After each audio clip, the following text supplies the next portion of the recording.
Alright guys, welcome back to the channel. Jadi guys, dah lama dah kita tak buat video YouTube.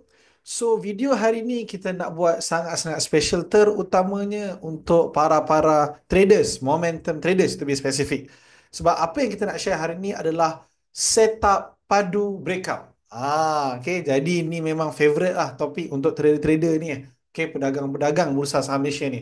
Okay, so sebelum kita nak jump into topik, jom kita tengok market dulu. Alright guys, hari ni 22 hari bulan 4, okay, hari Selasa. Actually, for your information, beberapa hari lepas ni market agak slow. Jumaat lepas market tutup dengan volume 1 bilion lebih je lah. Okay.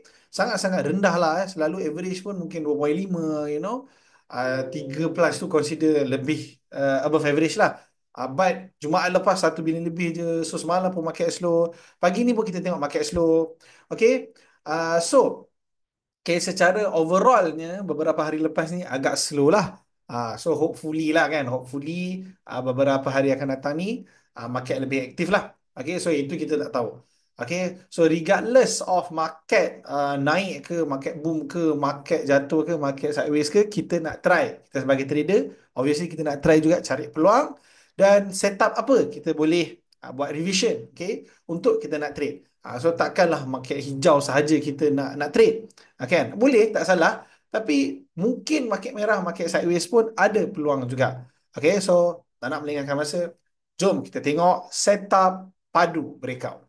Seperti saya cakap tadi, breakout ni ada banyak jenis lah. So yang hari ni kita nak cerita flag pattern breakout. Okay, flag, right, pattern breakout.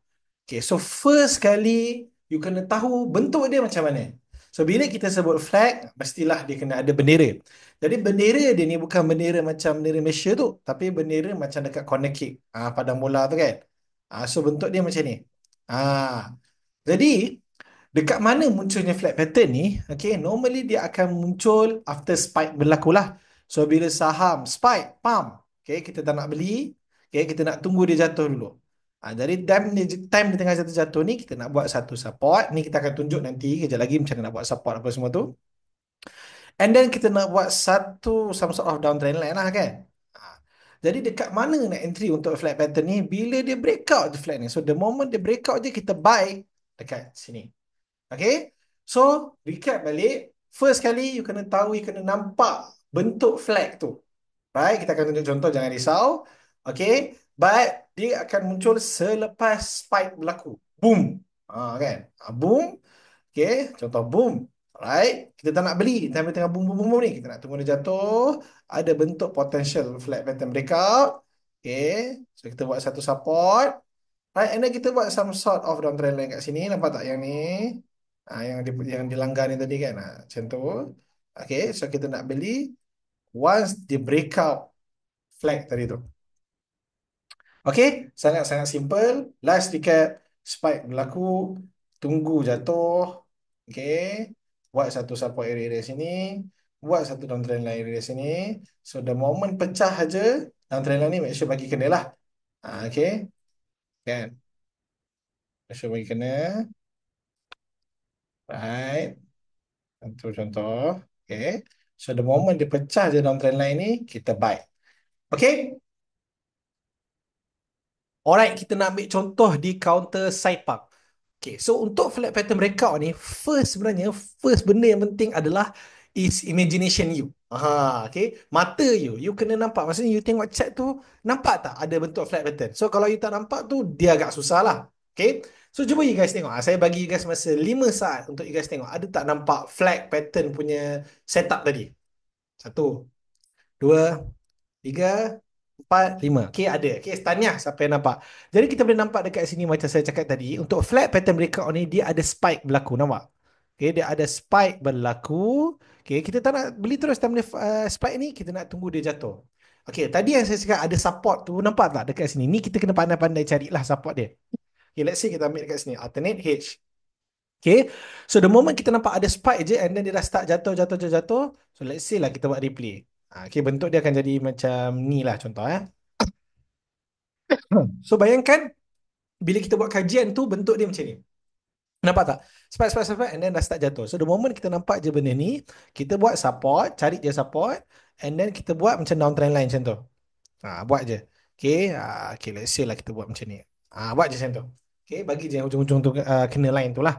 Okay, so senang, sangat-sangat straightforward. Flag pattern breakout ni, okay, kita nak beli selepas dia breakout flag ni. Okay, so the moment dia breakout flag ni je, kita nak buy terus. Okay, so ni antara contoh sepak lah. Ada banyak contoh counter-counter lain lagi. Okay, yang you boleh tengok. Alright, so macam case ni kita tengok di daily chart. Okay, di daily time frame. Okay, flat pattern breakout ni disclaimer, dia agak risky juga obviously sebab dia memang breakout lah. Breakout ini setup breakout, saya boleh say agak risk lah. So obviously boleh boleh jadi lepas you beli apa ni, beli breakout ni dia jatuh, itu sangat-sangat possible. Ada je jadi, selalu je jadi. Okay, but at the end of the day, tak ada satu setup pun yang boleh confirm jadi. Alright. So apa yang kita boleh buat sebagai trader, kita cari satu setup yang sesuai dengan kita, yang kena dengan kita. Contoh, if you are breakout player, this is mungkin one of the setup yang you nak belajar. If you are a pullback player, mungkin you tak minat setup ni. You nak tunggu dia jatuh dulu apa semua. So up to you.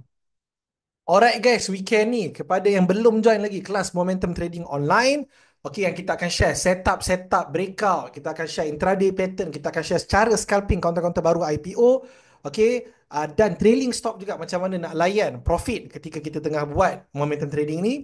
Wajib join weekend ni kelas 10 jam, Sabtu Ahad, dan ada recording kelas. Dan kepada semua yang join kelas ni, boleh masuk Super Trader Club selama 3 bulan. Okay, so kepada yang nak join, PM je link di bawah. I'll see you guys in our class. Untuk yang tadi ni kita tunjuk adalah daily time frame. So you boleh juga pakai setup ni obviously di time frame yang lain. Contoh, you nak buat scalping, mungkin you nak pakai time frame yang lebih kecil, 5 minit. You nak buat intraday, mungkin you pakai time frame 1 jam. Okay, so boleh. Nak pakai kat daily pun boleh. Nak pakai kat 1H ke apa, janji ada pattern tu. Okay? Alright guys, itu saja untuk video kali ni. If you enjoy this kind of video, make sure you guys comment. Apa lagi video yang you nak yang lebih kurang macam ni, breakout apa lagi ke? Alright. Dan jangan lupa sharekan video kita yang belum subscribe, kasih subs. I'll see you guys in the next video. Bye.